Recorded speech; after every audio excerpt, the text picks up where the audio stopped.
हे हे हे हे हे हे हे हे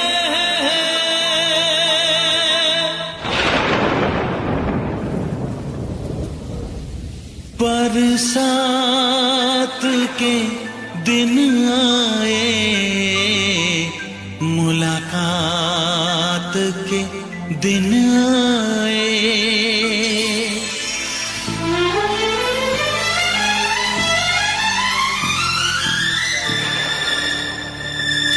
पीता पियों के शरारे पीछे हैं, ये सावन की रिमझिम झड़ी है।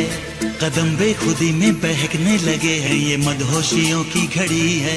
बरसात के दिन आए, मुलाकात के दिन आए। हम सोच में थे जिनके, उस रात के दिन आए। बरसात के दिन आए, बरसात के दिन आए। हे जलते रहे हम ख्यालों की लौ से, सही हमने बरसों जुदाई। छम छम बरसती सुहानी घटाने, अजब सी अगन है लगाई। बरसात के दिन आए, मुलाकात के दिन आए। हम सोच में थे जिनके, उस रात के दिन आए। बरसात के दिन आए, बरसात के दिन आए।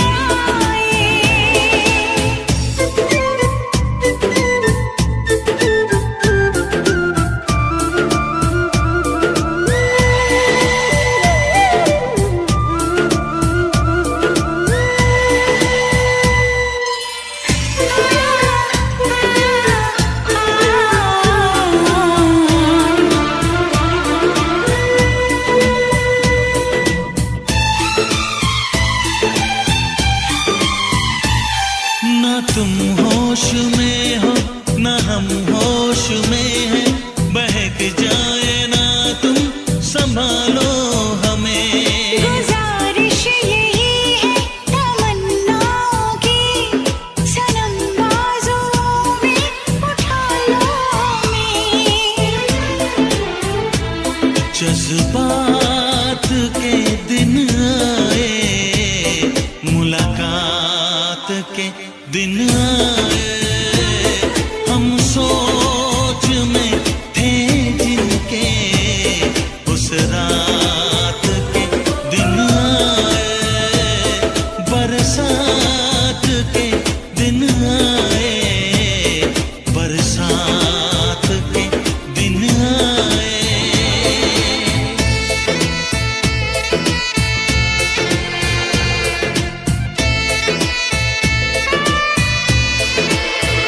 दीवानी दीवानी, जवानी मस्तानी, गर्म सांस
नगीना, क्या कहना सावन का महीना, क्या कहना बारिश में पसीना, क्या कहना।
नजरों में छुपा ले, देर न कर, ये दूरी मिटा ले, देर न कर, अब दिल में बसा ले, देर न कर, सीने से लगा ले, देर न कर।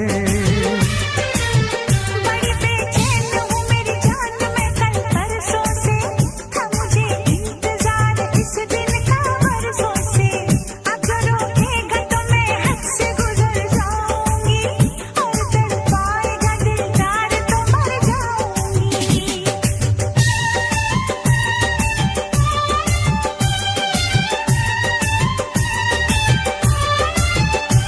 रह जाएंगे प्यासे हम दोनों, रह जाएंगे प्यासे हम दोनों, ये मौसम जो हमसे रूठ गया। मैंने तो संभाले रखा था, मैंने तो संभाले रखा था, तूने देखा तो काटा छूट गया। यूं अखियां मिला के अखियों से, यूं अखियां मिला के अखियों से, परदेसी मुझे तू लूट गया।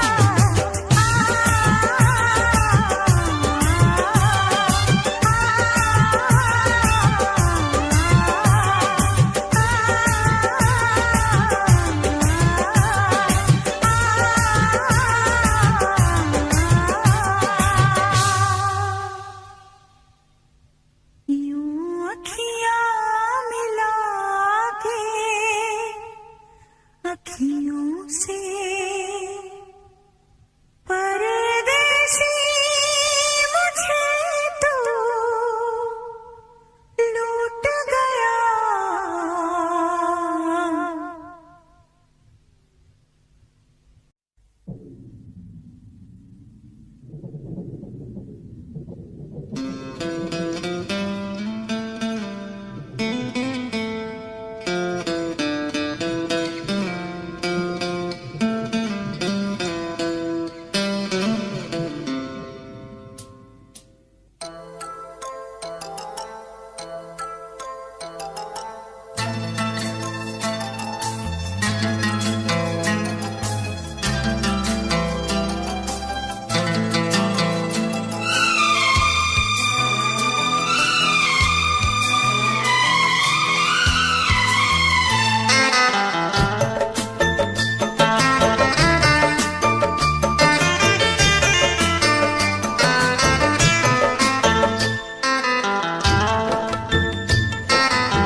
बरसात के मौसम में, तन्हाई के आलम में, बरसात के मौसम में तन्हाई के आलम में मैं घर से निकल आया, बोतल भी उठा लाया। अभी जिंदा हूँ तो जी लेने दो, जी लेने दो, भरी बरसात में पी लेने दो। अभी जिंदा हूँ तो जी लेने दो, जी लेने दो, भरी बरसात में पी लेने दो।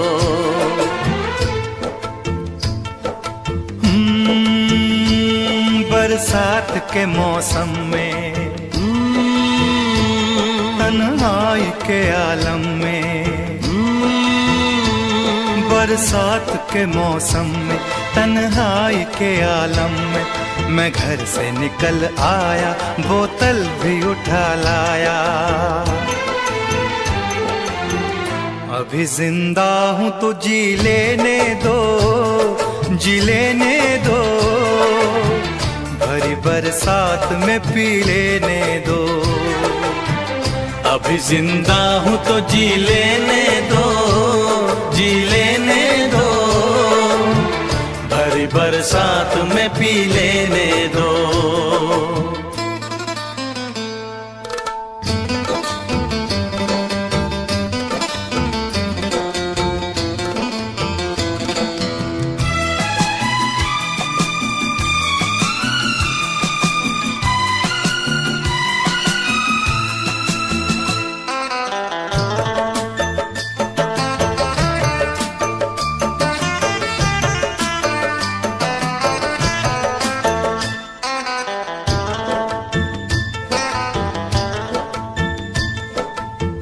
मुझे टुकड़ों में नहीं जीना है, कतरा कतरा तो नहीं पीना है। मुझे टुकड़ों में नहीं जीना है, कतरा कतरा तो नहीं पीना है। ओ आज पैमाने हटा दो यारो, हाँ सारा मैं खाना पिला दो यारो।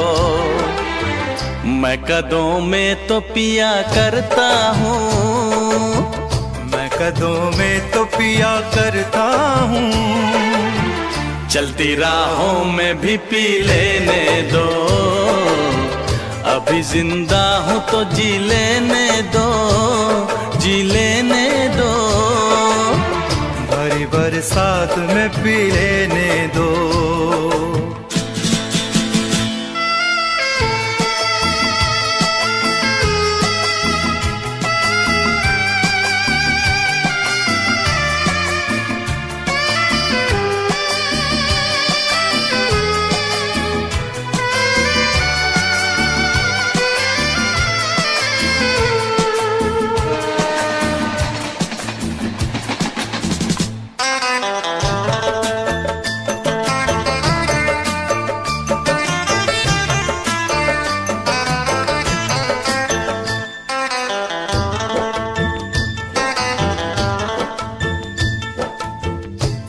दुश्मन है जमाने के गम, बाद पीने के ये होंगे कम।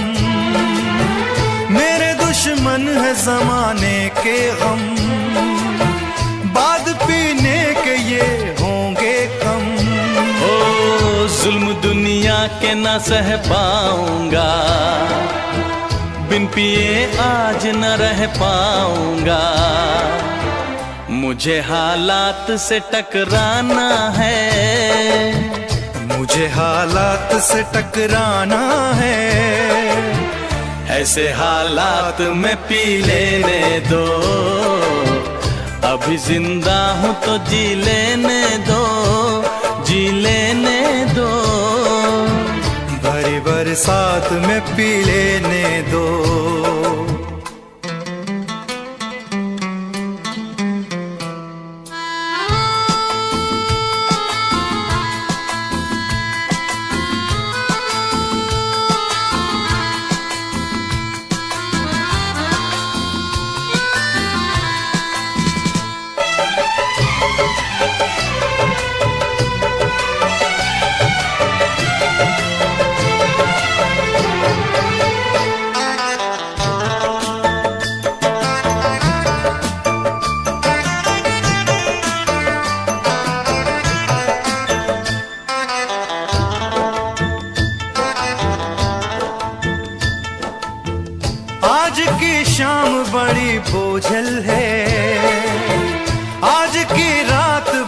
कातिल है।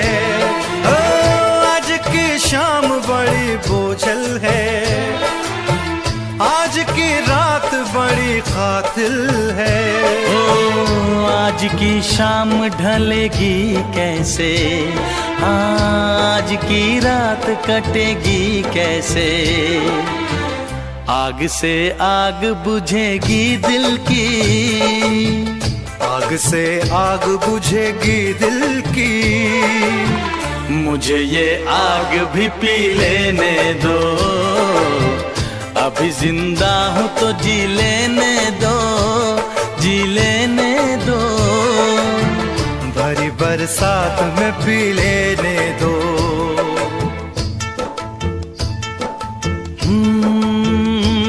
बरसात के मौसम में, तन्हाई के आलम में,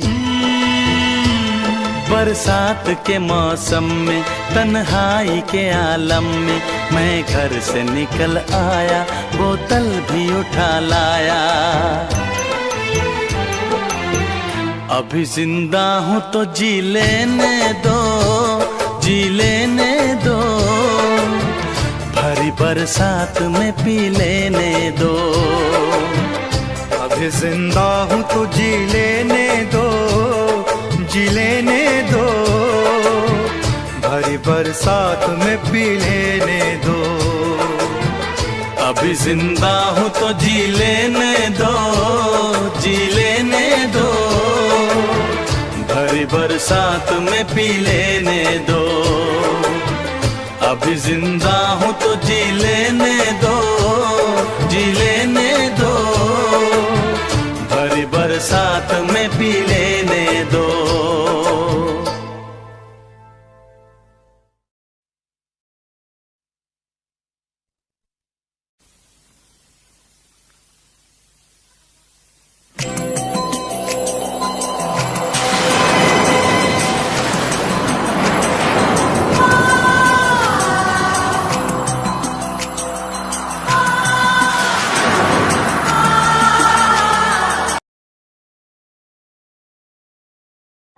मैंने हैरान होकर देखा, आसमान जैसे उल्टा पड़ा था और सारे तारे बिखरकर नीचे टिमटिमा रहे थे।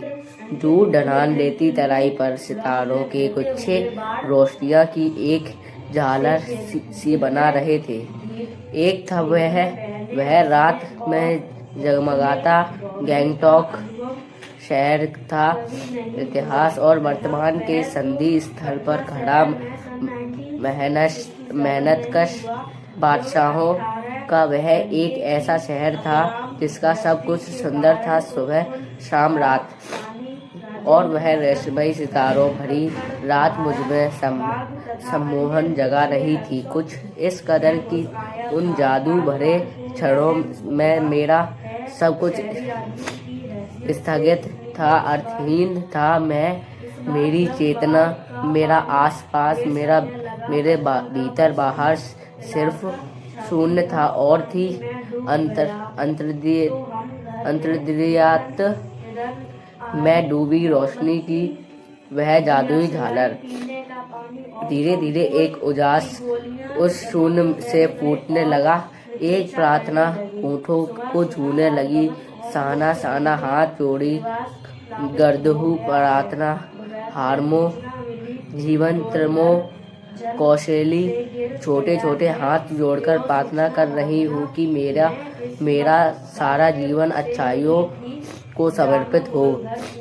अच्छा सुबह, आज सुबह की प्रार्थना के ये बोल मैंने एक नेपाली युवती से सीखे थे। सुबह हमें युमथांग के लिए निकल पड़ना था, पर आँख खुलते ही मैं बालकनी में की तरफ भागी। यहाँ के लोगों ने बताया था कि यदि मौसम साफ हो तो बालकनी से भी कंचनजंगा दिखाई देती है। हिमालय की तीसरी सबसे बड़ी चोटी कंचनजंगा पर मौसम अच्छा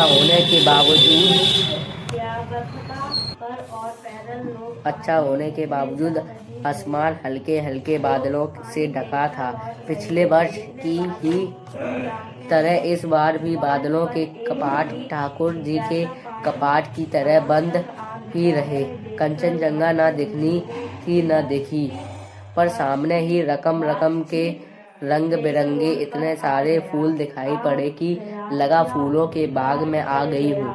बहरहाल गैंगटॉक से 149 किलोमीटर की दूरी पर युमथांग था। युमथांग यानी घाटियाँ। सारे रास्ते हिमालय की गहनतम घाटियों और फूलों से लदी वादियों मिलेंगी आपको। ड्राइवर कम गाइड जितने नार्गे मुझे बता रहा था क्या वहाँ बर्फ मिलेगी। वह मैं बचकाने उत्साह से पूछने लगती हूँ, चलिए तो।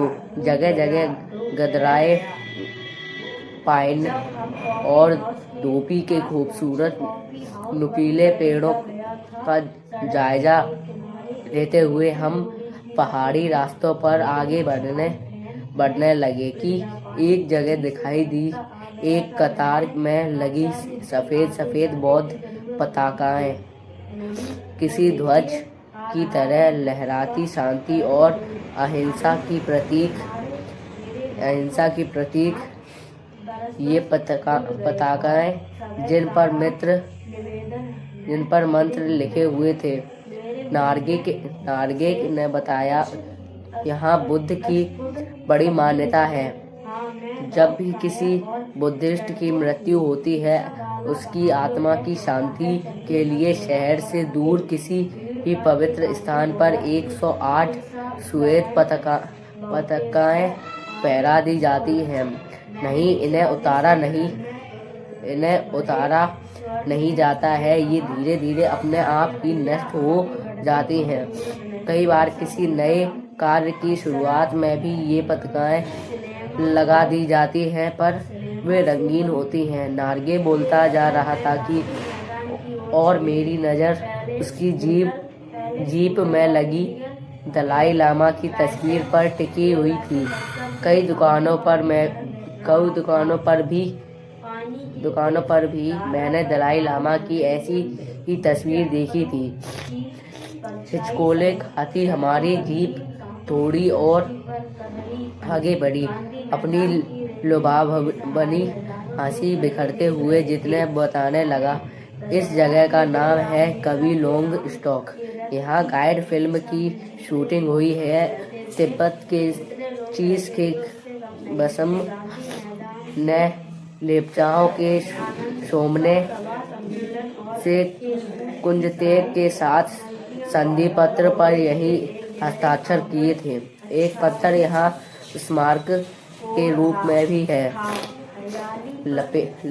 लेप्चा और भूटिया सिक्किम की इन दोनों स्थानीय जातियों के बीच चले सुदृढ़ झगड़ों के बाद शांति वार्ता का शुरुआती स्थल। उन्हीं रास्तों पर मैंने देखा एक कुटिया के भीतर घूमता चक्र। यह क्या? नार्गे कहने लगा, मैडम यह धर्म चक्र है, प्रेयर व्हील। इसको घुमाने से सारे पाप धुल जाते हैं। क्या चाहे मैदान हो या पहाड़, तमाम वैज्ञानिक प्रगतियों के बावजूद इस देश की आत्मा एक जैसी।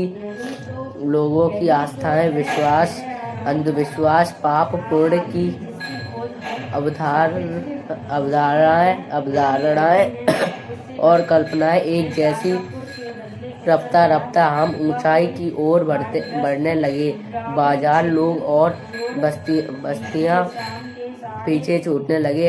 अब परिदृश्य से चलते चलते स्वेटर बुनती नेपाली युवतियों और पीठ पर भारी भरकम कार्टून ढोते बोने से दिखते बहादुर नेपाली ओझल हो रहे थे। अब नीचे देखने पर घाटियां में ताश के घरों की तरह पेड़ पौधों के बीच छोटे छोटे घर दिखाई दे रहे थे।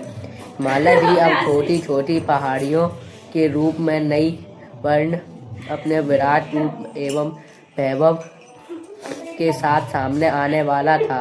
न जाने कितने दर्शकों, यात्रियों और तीर्थयात्रियों का काम में हिमालय पल पल परिवर्तित हिमालय और देखते देखते रास्ते वीरान, संकरे और जलेबी की तरह घुमावदार होने लगे थे। हिमालय बड़ा होते होते विशालकाय होने लगा। घटाएं गहराती गहराती पाताल नापने लगी। वादियां चौड़ी होने लगी। बीच बीच में करिश्मे की तरह रंग बिरंगे फूल शिद्दत से मुस्कुराने लगे। उन भीमकाय पर्वतों के बीच और घाटियों के ऊपर बने संकरे कच्चे पक्के रास्तों से गुजरते यूं लग रहा था जैसे हम किसी सघन हरियाली वाली गुफा के बीच हिचकोले खाते निकल रहे हैं। इस बिखरी असीम सुंदरता का मन पर यह प्रभाव पड़ा कि सभी सैलानी झूम झूम कर गाने लगे सुहाना सफर और ये मौसम हंसी। पर मैं मौन थी, किसी ऋषि की तरह शांत थी। मैं चाहती थी कि इस सारे परिदृश्य को अपने भीतर भर लूं, पर मेरे भीतर कुछ बूंद बूंद पिघलने लगा था। जीप की खिड़की से मुंडकी निकाल मैं कभी आसमान को छूते पर्वतों के शिखर देखती तो कभी ऊपर से दूध की धार की तरह झरझर गिरते जल प्रपातों को, तो कभी नीचे चिकने चिकने गुलाबी पत्थरों के बीच इठला कर बहती चांदी की तरह कौंद मारती बनी थनी तिस्ता नदी को। सिलीगुड़ी से ही हमारे साथ थी यह तिस्ता नदी, पर यहाँ उसका सौंदर्य पराकाष्ठा पर था। इतनी खूबसूरत नदी मैंने पहली बार देखी थी। मैं रोमांचित थी, पुलकित थी, चिड़िया के पंखों की तरह हल्की थी। मेरे नगपति, मेरे विशाल, मैंने हिमालय को सलामी देनी चाहिए कि तभी जीप एक जगह रुकी। खूब ऊंचाई से पूरे वेग के साथ ऊपर शिखरों के भी शिखर से गिरता फेन उगलता झरना। इसका नाम था सेवन सिस्टर वाटरफॉल। फ्लैश चमकने लगे और सभी सैलानी इन खूबसूरत लम्हों की रंगत को कैमरे में कैद करने में मशगूल थे। आदिम युग की किसी अविक्षिप्त राजकुमारी सी मैं भी नीचे बिखरे भारी भरकम पत्थरों पर बैठे झरने के संगीत के साथ ही आत्मा का संगीत सुनने लगी। थोड़ी देर बाद ही बहती जलधारा में पांव डुबोया तो भीतर एक भीग गई। मन काव्यमय हो उठा। सत्य और सौंदर्य को छूने लगा। जीवन का अंतता का प्रतीक वह झरना उन अद्भुत अनूठे जड़ों में मुझसे जीवन की शक्ति का एहसास हो रहा था। इस कदर प्रतीत हुआ कि जैसे मैं स्वयं भी देश और काल की सरहदों में से दूर बहती धारा बन बहने लगी हूँ। भीतर की सारी तामसिकताएं और दुष्ट वासनाएं इस निर्मल धारा में बह गई। मन हुआ कि अनंत समय तक ऐसे ही बहती रहूं, सुनती रहूं इस झरने की पुकार को। पर जितने मुझे ठेलने लगा आगे इससे भी सुंदर नज़ारे मिलेंगे। अनमनी सी मैं उठी। थोड़ी देर बाद ही फिर वही नज़ारे आंखों और आत्मा को सुख देने वाले। कहीं चटक हरे रंग का मोटा कालीन ओढ़े तो कहीं हल्का पीलापन लिए तो कहीं पलस्तर उखड़ी दीवार की तरह पथरीला, और देखते ही देखते परिदृश्य से सब छूमंतर, जैसे किसी ने जादू की छड़ी घुमा दी हो। सब पर बादलों की एक मोटी चादर, सब कुछ बादलमय चित्र लिखित सी। मैं माया और छाया के इस अनूठे खेल को भर भर आंखों देखती जा रही थी।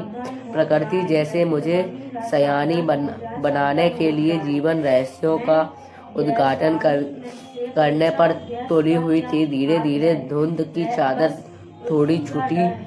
अब वहाँ पहाड़ नहीं, दो विपरीत दिशाओं से आते छाया पहाड़ थे, और थोड़ी देर बाद ही वे छाया पहाड़ अपने श्रेष्ठतम रूप में मेरे सामने थे। जीप थोड़ी देर के लिए रुकवा दी गई थी। मैंने गर्दन घुमाई, सब और जैसे जन्नत बिखरी पड़ी थी। नजरों के छोर तक खूबसूरती अपने को निरंतर दे देने की अनुभूति कराते पर्वत, झरने, फूलों, घाटियों और वादियों के दुर्लभ नज़ारे। वहीं कहीं लिखा था थिंक ग्रीन।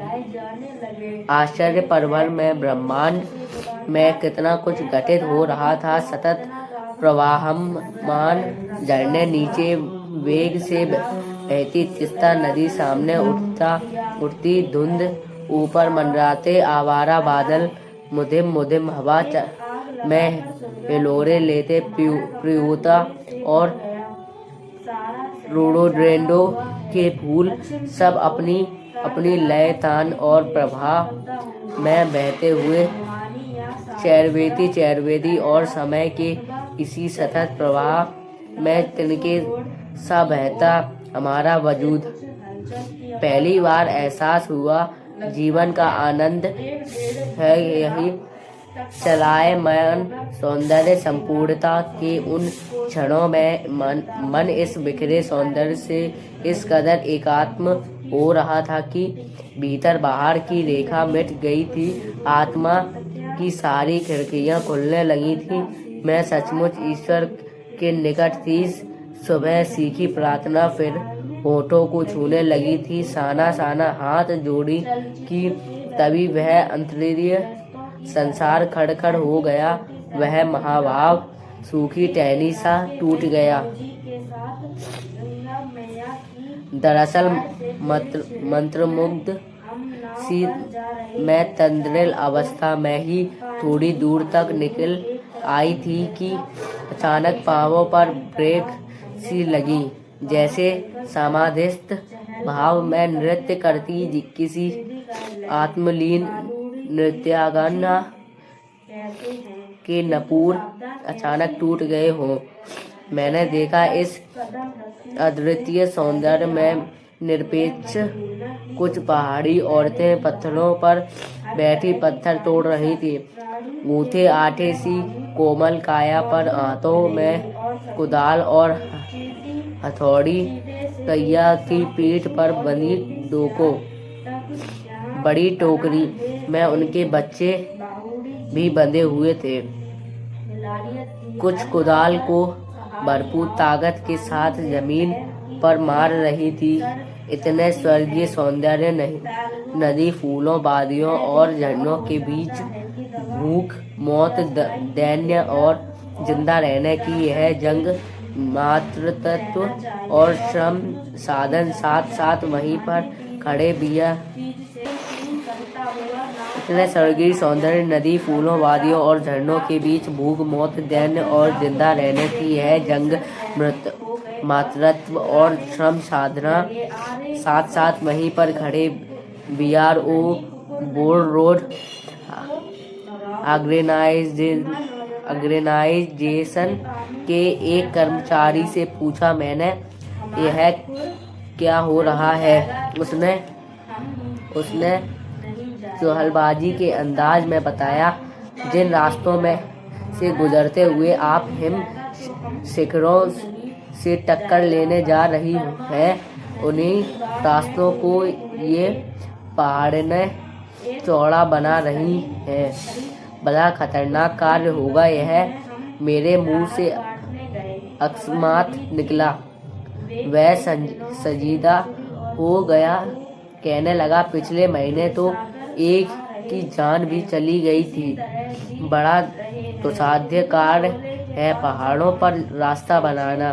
पहले डायनामाइट से चट्टानों को उड़ा दिया जाता था, फिर बड़े बड़े पत्थरों को तोड़ मोड़कर एक आकार के छोटे छोटे पत्थरों में बदला जाता था। फिर बड़े से जाले में उन्हें लंबी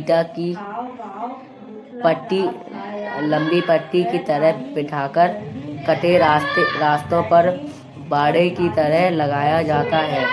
जरा सी चूक और सीधा पाताल प्रवेश। और तभी मुझे ध्यान आया, इन्हीं रास्तों पर एक जगह सिक्किम सरकार का बोर्ड लगा था, जिस पर बड़े बड़े अक्षरों में लिखा था, ever worded who defied death to build this road. आप ताज्जुब करेंगे, पर इन रास्तों को बनाने में लोगों ने मौत को झुठलाया है। एकाएक मेरा मानसिक चैनल बदला, मन पीछे घूम गया।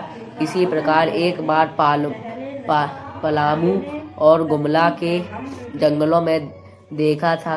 पीठ पर बच्चे को कपड़े से बांधकर पत्तों की तलाश में वन डोलती आदिवासी युवतियों, उन आदिवासी युवतियों के फूले हुए पांव और इन पत्थर तोड़ती पहाड़ियों के हाथों में पड़े ठाठे एक ही कहानी कह रहे थे कि आम जिंदगियों की कहानी पर हर जगह एक सी ही है। सारी मलाई एक तरफ और आंसू, अभाव, यातना और बचना एक तरफ।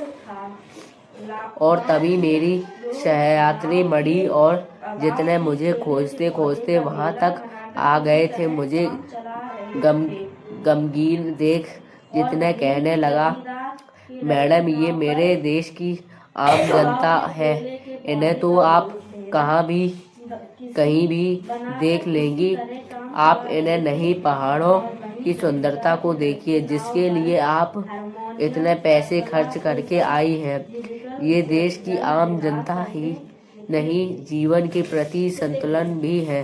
ये वेस्ट एट रिपेयरिंग है, कितना कम लेकर ये समाज को कितना अधिक वापस लौटा देती है। मन ही मन सोचा मैंने। हम वापस जीप की ओर मुड़ने लगे कि तभी मैंने देखा, वह श्रम सुंदरियों किसी बात पर इस कदर खिलखिला कर हंस पड़ी थी कि जीवन लहरा उठा था और वह सारा खंडहर ताजमहल बन गया था।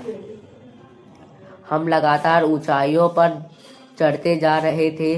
जितने बता रहा था, अब हम हर मोड़ पर हेयर पिन बेंट लगे और तेजी से ऊंचाई पर चढ़ते जाएंगे।